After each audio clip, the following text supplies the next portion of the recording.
Hello guys, ನಮ್ಮೂರಲ್ಲಿ ಮೊನ್ನೆ 3 ದಿವಸದಿಂದ ಭಾರಿ ಮಳೆ ಆಗ್ತಿದೆ. ಬಟ್ ಮಳೆ ಅಂತ ಹೇಳ್ಬಿಟ್ಟು ಸುಮ್ಮನೆ ಕೂತ್ರೆ ಆಗಲ್ಲ. ಹಂಗೆ ತೋಟಕ್ಕೆ ಹೋಗಿ ಬಂದೆ, ಏನಾಗಿದೆ ತೋಟದಲ್ಲಿ ಅಂತ.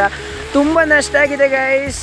ಈಗ ತೋಟದಿಂದ ಹೋಗಿ ಬಂದರೆ ಮರ ಎಲ್ಲ ಬಿದ್ದಿದೆ, ಸಖತ್ ನಷ್ಟ ಆಗಿದೆ. ಬಟ್ ಮಳೆ ಜೋರಾಯಿತು, ಹಂಗೆ ಮನೆಗೆ ಬರ್ತೀನಿ. ಮನೆಗೆ ಬಂದು ಚಳಿ ತಡಿಯೋಕ್ಕಾಗ್ತಿಲ್ಲ.